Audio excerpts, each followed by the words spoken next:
Hey everybody, welcome to Example of Play, the home for strategy and tactics gaming. This video is going to be the first in a series of tutorial videos for Strategic Command War in the Pacific. This is the newest game in the Strategic Command series. Obviously it's going to focus on the Pacific Theater of War in World War II, and it's one that I'm really excited for. I've gotten more and more interested in this theater over the last few years, reading history on it and stuff, and so it was great that they came out with this game.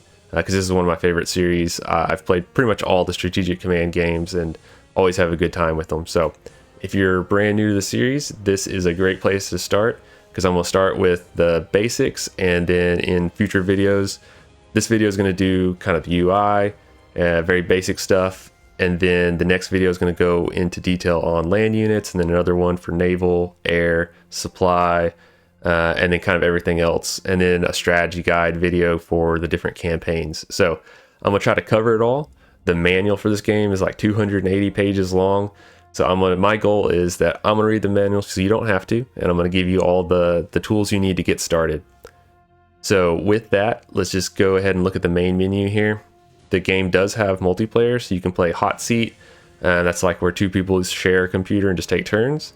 And then but there's also the PBIM Online. This is Slytherin's online system for turn-based games like this, where you can play asynchronously. So you can do your turn, you find an opponent, you start a match, you play your turn, and then they play their turn while you're at work or whatever, and then you come back later and you're ready to go with your turn again. So you can play out a match over weeks or days or weeks, whatever you want to do. Very handy for these long turn-based games like this. But for our purposes, we're just going to hit single player. There are 6 campaigns that come with the game. This Day of Infamy, the first one, this is the grand campaign. This is the main feature. But there are these other smaller campaigns, which are more focused on certain parts of the war, and they're much shorter in terms of how many turns long they are. So the main one is 75 turns long, starts at Pearl Harbor, goes to the end of the war. But these are quite a bit shorter. So like the Calcon Goal scenario, it's only 24 turns long. There's no naval units, it's all land and air. You don't have to worry about research and production. You just kind of use the units you have and try to win the battle. So if you're new to the series, not a bad place to start out with one of these, so that you don't have to worry about everything all at once. If you're intimidated by the big campaign, or think you want to kind of just learn one piece of the game at a time. But for our purposes, we're just going to hit Day of Infamy for the main campaign. Here's where you choose which side you want to play as. One thing that's cool with this series is if you're playing the Allies, you're controlling all the countries on the Allies.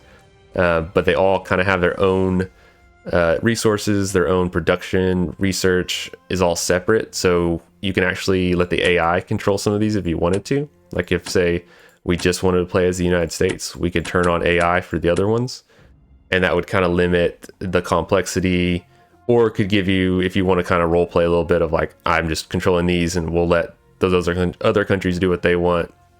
But could be frustrating once you understand the game. You're going to want to control everything, but it's a nice option there to kind of limit the scope, especially when you're starting out. There are difficulty settings. These don't really change how the AI plays the game, but it changes some of the stats. So if you turn it up, the AI is going to get better spotting range for their units. They're going to get more experience for free on their units, and they're going to have more resources. And of course, you can turn it down also. And that's going to starve the AI of resources. The MPP is the production points that are used as the currency for pretty much everything in the game, from buying and reinforcing units to researching new stuff. So pulling that down by 20% for the AI, you're going to have a much easier time over the long run, because the AI is not going to be able to reinforce and build new units. Not nearly as effectively as normal, but we'll just leave it on intermediate for the default. And then here you have a few more options. For starting out today, I'm just going to leave it all on default. But some of these things are just visual preferences things. Some of them kind of would change how you'd play the game. So like you can do this if you're looking for kind of NATO counter type units, you can do that, but we'll leave it on just the little pictures. You can also you can turn off Fog of War, so you see all the units, can make it a lot easier for you, but that's going to obviously change how the game plays quite a bit. And if you go advanced, there's more options. Some of these change gameplay, some of them are just visual changes, but we'll just leave it alone for now. And then you'll hit OK to get started. Alright, so here we are at the beginning of turn 1 for the Allies. Now, if you're playing along in the game, you just set through the Japanese opening turn where they attacked Pearl Harbor, invaded all over the theater. They are everywhere. And so you might be thinking, how am I going to fight back and defeat these guys? Well, if you don't know what the controls are, what all these buttons do, it's going to be tough. So our purpose for the rest of this video is to just go over the UI and explain what all these buttons are for and kind of some basic controls. And then that way you'll be ready for the action in the future videos. So we'll just start up here in the top left. So these little flags are all the different countries that you control right now. And you'll see these little yellow numbers. That's how many MPPs, military production points, that each country has. So they're all separate pools, and they all are spent on their stuff specifically. And so that currency is basically for everything in the game. Buying new units, reinforcing existing units, upgrading units, doing research, diplomacy, and then a lot of special events that'll come up over the course of the game. Those all use these same points. So needless to say, very important to consider how you spend those very carefully from one turn to the next, because you need them for everything. In this first turn, we don't have very many. 60, 15, that's basically nothing. Not going to get a lot done with that. But as the game goes on, especially like the United States, we'll eventually have hundreds and then thousands of points that you can spend.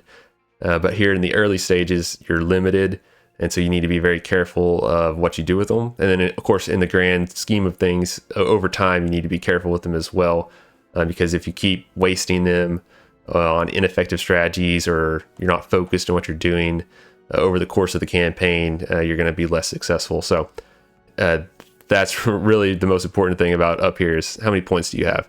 You can also hover over it to see the national morale level. So most of them start pretty high, some are a little lower, but if that gets too low, a nation could drop out of the war. So you don't want that to happen, obviously. And then you can also, well, that gives us a segue up here to the top. You can see that same up here for the major nations, what their national morale is in this little bar at the top. So Japan starts at 97%. They're way up there. We're going to have to knock them down, but it's going to be a long, slow process. You see they have 105,000 points. And some of the actions you can do, you might knock out a few dozen, a couple hundred here and there. It's a long haul in these games of winning. Now there's a bunch of buttons up here at the top. These are all important. We'll just go through them one by one. We'll start with war maps. So you just click on that, and this one, you're not going to spend a ton of time here, but there is some important things here to know about. You can basically select here to get some information about each nation, like how many cities they have, what some of the resources they have, but kind of just information at a glance. If you hit this strategy map, you can't do anything from this strategy map. You can left click on it and it'll take you to that location on the map.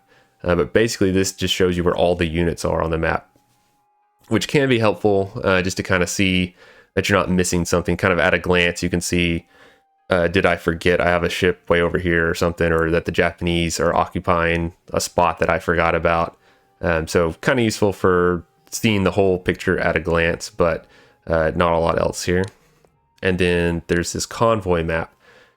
There are preset convoy routes that will exist in the game that you can send your ships to raid those, and you need to protect yours from the enemy. But the one other thing you can do here is you can click on, like Australia is sending or could send convoys to India, and you can control how many of your points actually go there up to a limit. So you can send some more points like from Australia to India to help out there if you wanted to, and this will kind of change over the course of the game what your options are here. But that is one important function to know about on this map. Then we'll close that and go to the next map. Rather, we'll go to the next button up here. So purchase. Now this is a very important screen, one that you're going to be visiting a lot. And this is how you buy new units. So some units you'll get for free, some units you'll get through events, and some of them are like already in production when the game starts. But for the most part, you're going to be coming here and picking what you want to build. Each country up here is the major nations. Each one has separate points. They have their separate production pipelines. So you'll need to go into each of these as they have points available to spend. And then underneath them, they're even the minor powers have their own separate branches underneath. So a lot of options here to make sure you're building all the stuff you can be building. But let's just say we're just looking at the USA. We come over here. This is the list of all the units that you could build if you had the resources. Most of these are grayed out because we only have 60 points right now, not enough to buy anything except for a garrison. But you would just pick what you want from the name, gives you a basic idea of what it is. And then the other thing here is the build limit. So this number in parentheses is the limit of how many of that unit can be built. And sometimes this can change, but a lot of them are set for the whole game. So you can only have one cavalry division, which kind of makes sense. Cavalry did not play a big part for the United States military in this theater, but the option is there if you want to build one.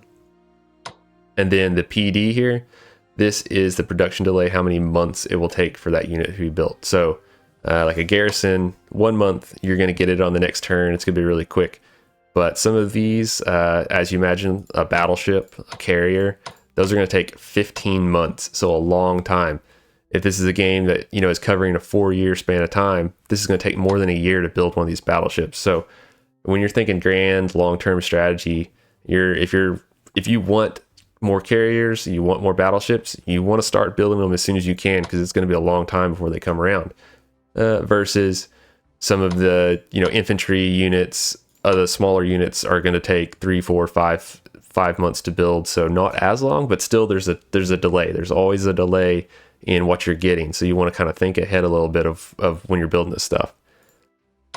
Over here, for most units, this is just, you pick a name. Some of them are historical, some are just numbers, but basically that's just what the unit's gonna be named. You can change it later if you want to. One important thing is for HQs, this number in parentheses is the rating for that HQ. So like MacArthur is a 6, which is better than Brett, who is a 4. That affects the HQ, how effective it is at doing its job, which we'll look at in more detail later, but important to note. And though you'll see the higher rank ones do cost a little bit more also. So up here's the cost. This can change if you add upgrades down here, which right now we don't have any since it's the beginning of the game. I think there might be some that do, but yeah. So if one of your unit, if you've researched an upgrade for a unit type, you can actually come down here and click this to build it with that upgrade. So some upgrades, we'll see in a second, some upgrades are automatic and some upgrades have to be added per unit. So you can build them with those upgrades already going, or you can add that upgrade after they're already on the map. And then over here is all the stats for the unit. I'm not going to go into too much detail on all of these. Most of them are self-explanatory. Not all of them apply to every unit, but basically you can see like their attack values, defense values against different other types of units. So obviously like a tank, heavy tanks are going to have much better attack value on hard targets than infantry garrison. So whenever you do want to buy one, let's say we did have the points, we could buy this garrison, you would just click purchase right there and they would go into production, which you can click here to see what's in the pipeline. At the beginning of the game, most of the nations have something already coming, but some of these, it's a little bit misleading. These are by month over here, but also by year specifically. So when you're looking at here, some of these ships are coming in January of 42, but that one's not coming until February of 43. There's some aircraft carriers down here that you're going to get, but they're not going to show up, that one not till August of 44. So it's going to be a long time before those show up. And then the little numbers underneath it there, that they have the upgrades already. So those little numbers tell you that you've added some of these upgrades. So you can come in here to kind of get an idea of when units are going to arrive. But yeah, be cognizant of some of these are not coming for a long, long time, even though they're on this chart already.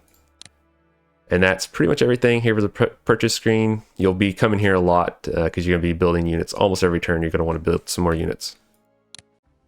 Now, the next little screen is this new units tab. Now, you probably already saw it if you're playing, but whenever you start a turn and you have units available to deploy, this screen will actually pop up automatically. It's important to note If you don't want to deploy units right away, you can click cancel, and then they'll just wait for you up there. So if you're not sure where you want to put something and you want to think about it, look at something before you do, you can just close it and then open it back up. This will show all the units are listed, and then there's different nations too. But basically you say, all right, we want to deploy that destroyer, you hit OK. Sometimes you'll have options of where you can put it. Obviously, like a destroyer has to go in a port.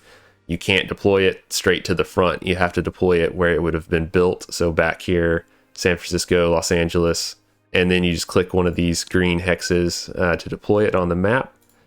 And then it's there. And then we got a Marine division. They can only deploy here in San Francisco. So you stick them there. Then the Australians also have a unit. It'll take you to where they can be deployed. Just hit one of those green hexes. So pretty straightforward. Just the most important thing is that you don't have to deploy them at the beginning of the turn if you don't want to. You don't have to deploy them in that turn at all. You can actually save them till the next turn, though generally I don't think there's usually much reason to do that, but you could if you wanted to. The next tab is diplomacy. So for this game, this theater, diplomacy is not going to be something you're spending a whole lot of time on. Some of the other strategic command games, diplomacy matters a lot, especially like if you're playing the war in Europe. You know, as the Axis, you might be able to pull an extra country into the war, or pull someone into the war sooner than they did historically, and you would do that here. But for this theater, you know, the alliances are not going to change too much. It's kind of interesting. You can get Afghanistan to join you. I'm kind of curious to do that just for the novelty of it, see what happens if you do. But you can, the way it works is you pick which nation, up here you pick which nation is doing the diplomacy. So they actually have tracks for each one. But say as the United States, we wanted to do some diplomacy on Afghanistan. You just pick them in the list. You see over here that they're totally neutral. Some of these are already pointing one way or the other to different countries. But then we see over here that we have 3 chits. So you can't do diplomacy on everybody. You can only do 3 chits worth, and that you can spend those, you can spread them out, you can put them all into one, however you want to do it. But it's basically you just hit this button here. That's going to cost us 50 of our points and 1 of our chits to do some diplomacy on Afghanistan. As you see, nothing changes right away, because the way it works is for each one of those that you put in, on every turn, there's a 5% chance that you're going to have some success. And then how far they're pulled towards you is kind of random.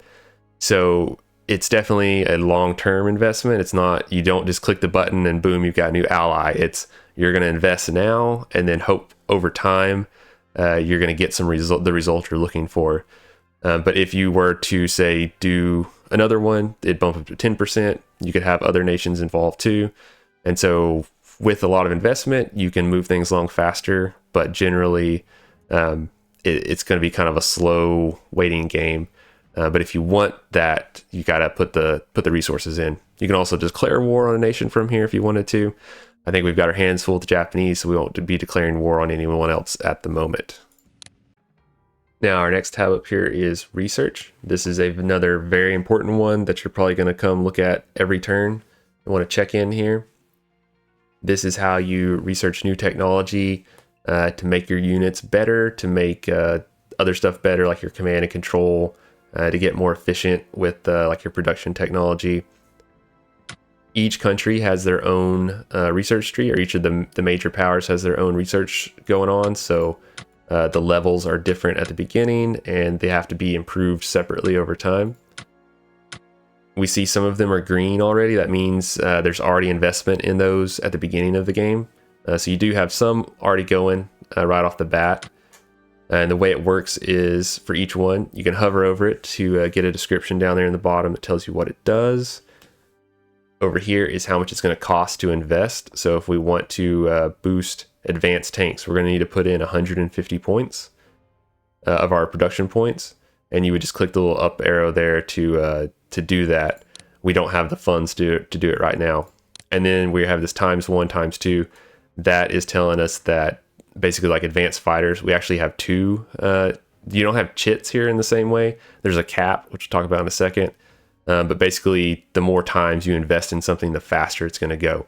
It works kind of like diplomacy, where every turn, the ones that you have that are green that you've invested in, those are going to have a percentage chance that they're going to increase. And then how much they increase is kind of random, or at least it seems kind of random.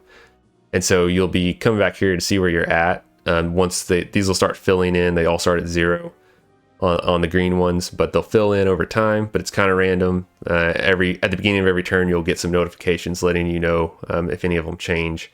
So basically, the more points you put into something, the better your chance it's going to improve.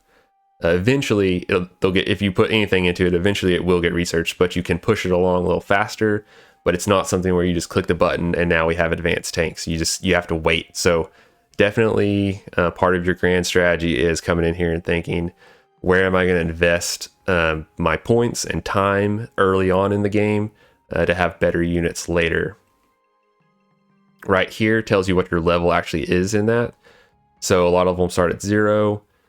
Some of them start with a 1. So we've already got level 1 advanced fighters and we're pushing really hard for level 2. And then in parentheses is the max. So like infantry weapons can only go up to 2, but a lot of these can go up to 5, which represents basically getting very good at some of these more specific areas. And they're all different. They're not just like that your tanks are a little bit better. Some of them, like long range aircraft, it's going to make your aircraft have more range. They're going to do their escorting better. They're all a little bit different.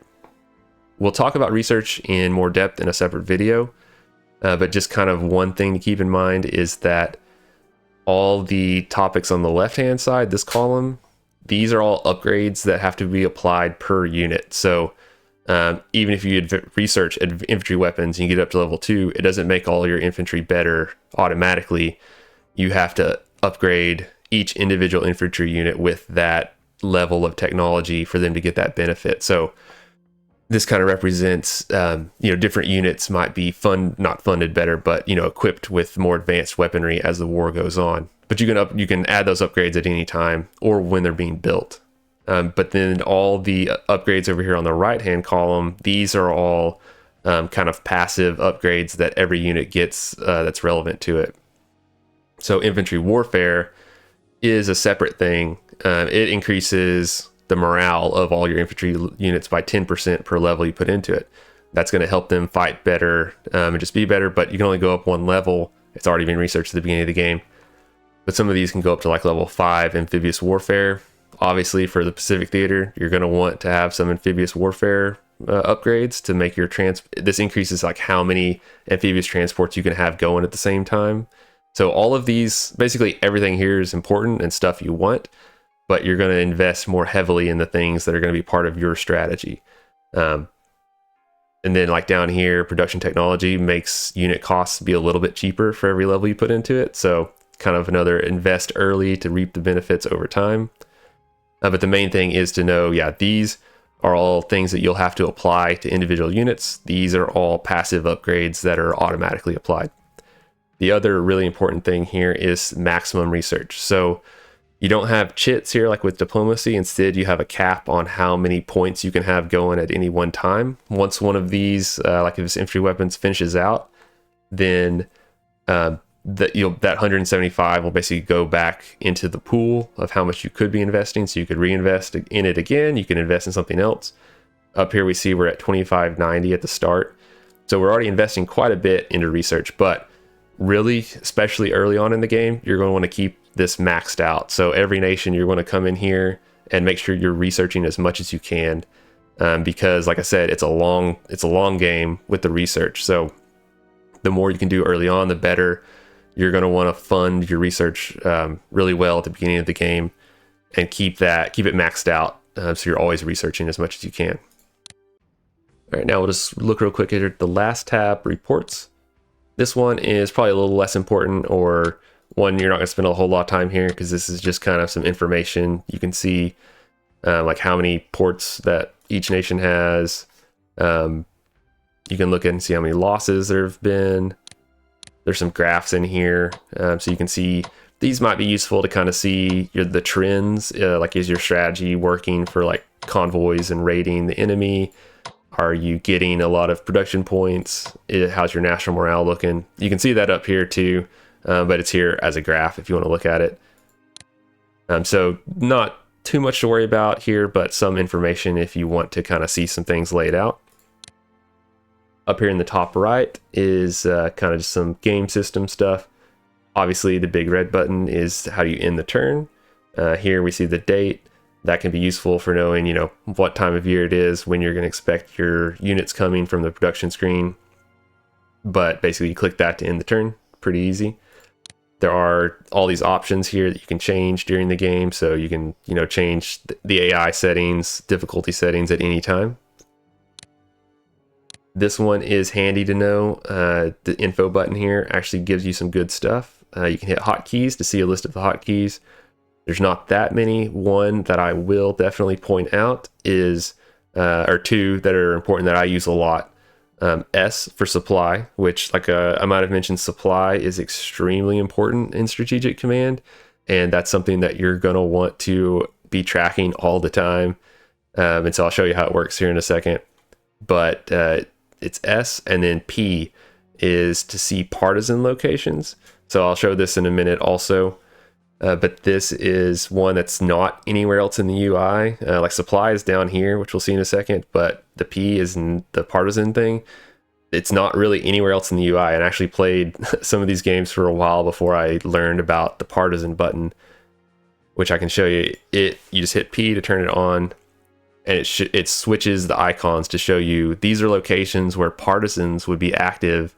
If you were Japan invading Australia, you would get partisan activity in these areas unless you parked a unit either on that spot or next to it. And we'll see if we can find. So here, like if we're looking at Japan, when it's this icon without the little dash through it, partisan units will actually spawn here if you don't guard these spots. So that's extremely important to know, and it's not in the UI anywhere else, and I didn't know about it for a long time. Because like, say you're playing Japan invading China, and you don't know about that, you don't know that you need to garrison all these different spots to prevent partisan activity or prevent partisans from actually spawning, like new units just popping up behind your front line and messing up your supply lines and stuff. So very important to know that. You can click here to get the user manual, which is the big, huge manual that has everything. You can click here to get a strategy guide. So each of the campaigns actually has its own little PDF strategy guide that you can read through. Very useful information. I'll do a video, at least for the main campaign and maybe even for the side campaigns too, kind of going over those strategies. It gives you some good information for each nation, kind of some general, here's what you should kind of focus on for this area, or at least, you know, a good starting point. And then it also lists out all of the special events that can fire. So one thing, if you've never played Strategic Command before, is that it's all pretty basic as far as the controls. It looks that way at a glance, but there's also all kinds of special events that will happen over the course of the campaign. And some of them are, most of them they're historical, or sometimes you'll get like a plausible alternate history choice that you can make to like do something yes or no to some plan from real life. There's usually a cost to doing each one. So you might say, I don't want to do what they did historically. I want to spend those points myself somewhere else. But you actually can get a list in the strategy guide of all of those, which is useful information to know, especially if you're trying to play this competitively against someone else. You kind of need to know what these special events that are going to fire do, because some of them are really important. And then finally, you can look at the victory conditions. So obviously we're trying to win the war, but this gives us some very specific how the Allies and Japanese victories can go, different levels of victory, or have very specific requirements. Finally, we'll come around down to the bottom of the screen where we have a lot of buttons that you'll be using, a lot of them.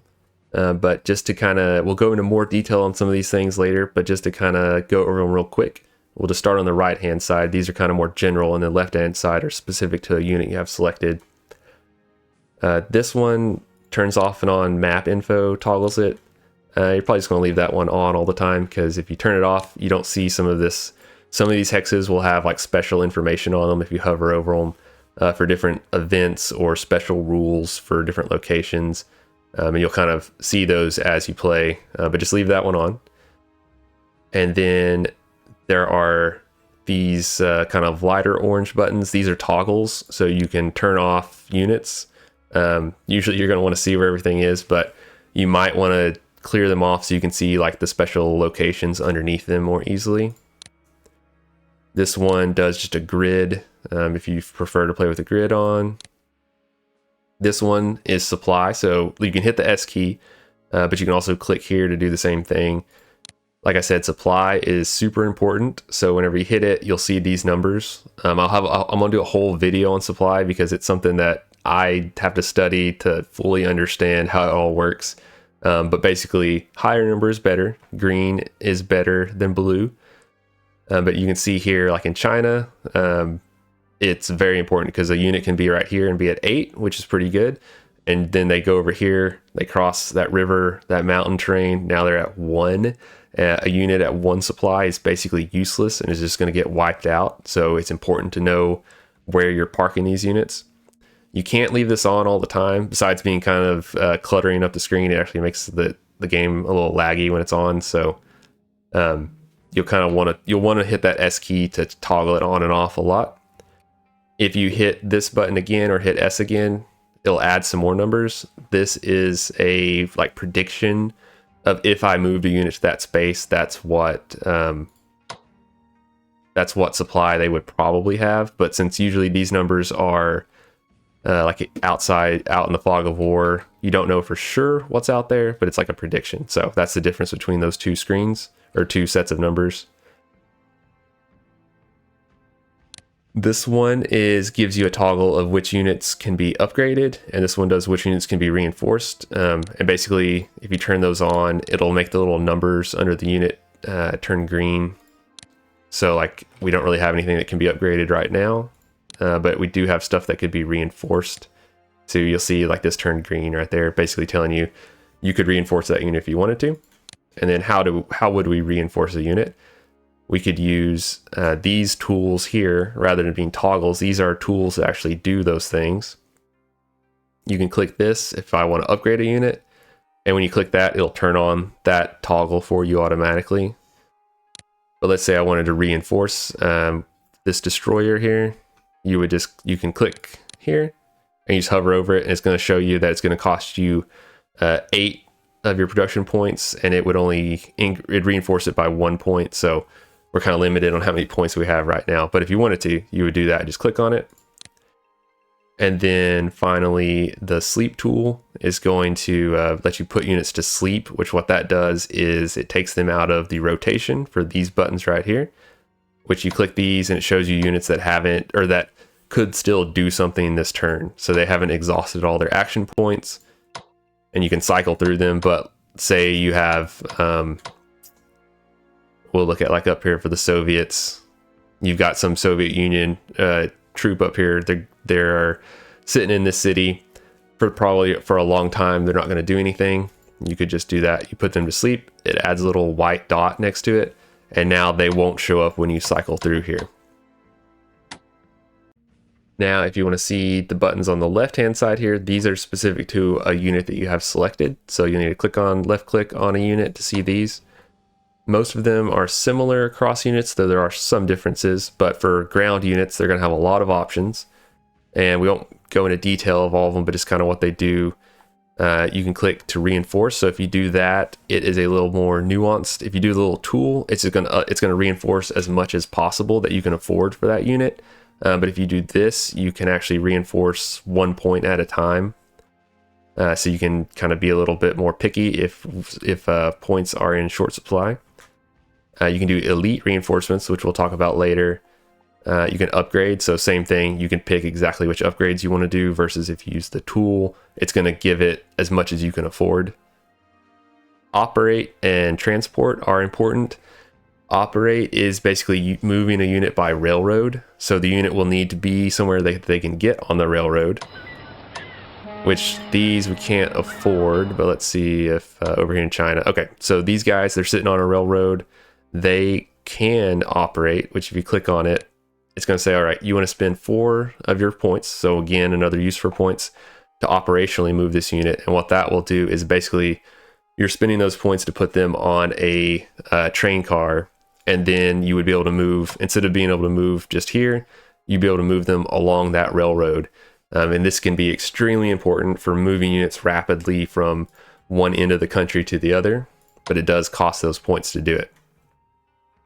And then transport is naval transport, basically the same thing. Let's see if anybody around here can do it. Well, basically the unit needs to be in a port, and it might need to be that we have some space there. No, still can't do it.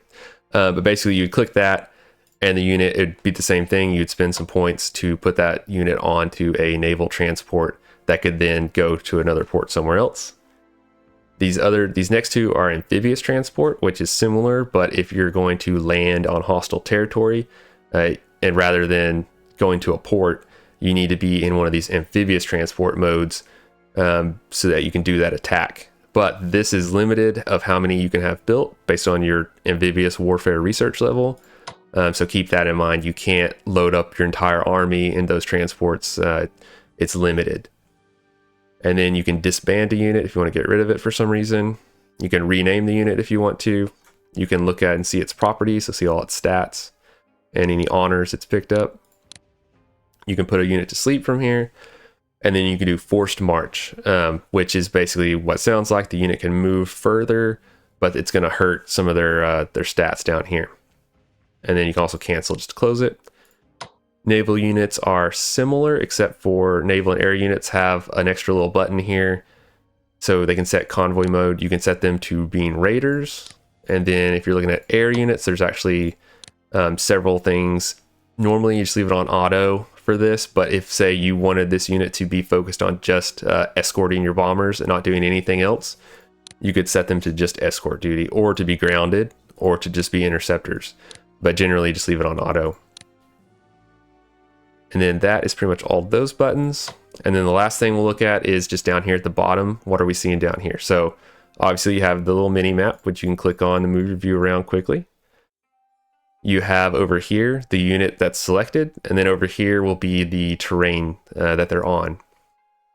So we'll go into more detail on this in the next video, but if you see here, this is like what the unit looks like, what the name is. These little flags are the experience level, so if a unit gets to higher experience, these will fill in. And we'll see, I don't know if we have any.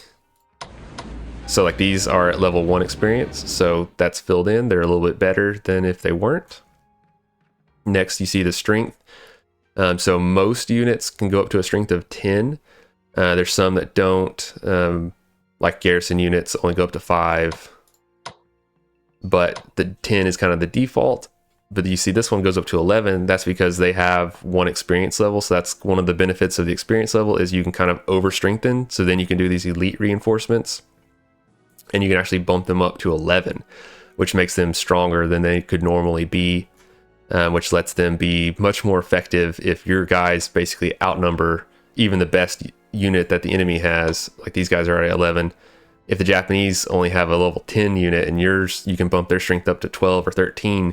Like these guys are going to be stronger, because one important thing about this game is it's only 1 unit per hex, whether it's a garrison, which is a little tiny weak unit, or an army that occupies 1 hex. They each occupy 1 hex, but the army obviously is way stronger than the garrison.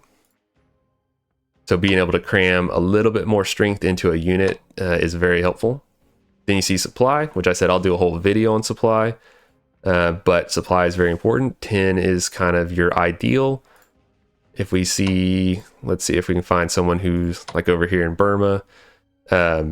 These guys are at supply 5, and you see it's in gray, which means it's not great.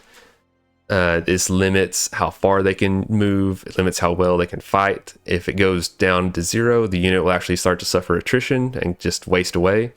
So you want to keep an eye on that. And then action points is how much the unit can move. So these guys are kind of limited, probably because they're in poor supply. They can only move 2 spaces instead of 3. Strikes is if the unit can still attack this turn. So most units can attack once per turn, but some units, like some of the aircraft carriers, some units can attack more than 1 strike per turn, but generally for ground units it's just 1. Readiness and morale are basically what they sound like. different things can affect that. Like if you force march a unit 3 turns in a row, like their readiness and morale is going to suck, versus a unit that's been sitting still for a while in good supply. Theirs is going to go up and be very solid. And then the last thing, entrenchment. So very important for defending a space is when a unit doesn't move, a naval or a land unit doesn't move, its entrenchment will automatically just go up each turn. If a unit is out here in the field, theirs can only go up to 2, but the same garrison over here, they're in the city, theirs can go up to 5. And if we look at like this unit at Corregidor, they are in a major fortress. Its entrenchment can go up to 8, which if this garrison gets all the way up to 8, even though it's just a little garrison unit, it's way tougher for the enemy to get them out of there. And we'll talk about more later of how you can reduce the enemy's entrenchment. But important thing to note right there that not all locations are created equally. And then over here, this talks about the location. So it gives it the name, if it produces any of your production points, how much supply that space offers. So if we're looking at trying to see one that's any different than 5. These are all 5. Okay, so like here, this capital, it produces supply of 10. And so basically supply branches out, starts 10 there, and it goes down depending on the terrain away from there. But important to note, if you're sending a unit off somewhere, how much supply they're going to have when they get there. And then kind of the same thing, max entrenchment level, who controls it. It's national morale objective. So some spaces, if are taken, will affect national morale. So that's important to know. And then that is pretty much everything for the UI. I know if you set through all that, it seems like a lot, especially if you've never played before. But really, once you kind of play the game a bit, it'll all be very easy and accessible. One thing I like about this game is that there's not a ton of sub menus. It's not like Hearts of Iron where you're opening up a bunch of different windows to do a bunch of different things. Pretty much everything you need to do is either here on the main screen or just one of these tabs. One other thing, I don't normally do it a whole lot, but you can right click and you get a lot of the same options. So you can just right click on a unit to get some of these same options on screen there. Also, like if you wanted to look at a location, like the properties of this mine, you can do that to get more detail. Or if you wanted to look at the unit's properties, like from there. Anyway, a lot of the same stuff, but you can right click to do that as well. Now, I know we didn't talk about moving or combat or anything like that, but that will be the next video. I'll start with land units, which will cover a ton of the game mechanics as far as moving units, getting into combat, what some of these other numbers mean. And so we'll hit on all that in greater detail in the next video. If you're not a subscriber, go ahead and hit that button now so you should be sure and see it. And thank you for watching, and stay tuned for more on Strategic Command War in the Pacific.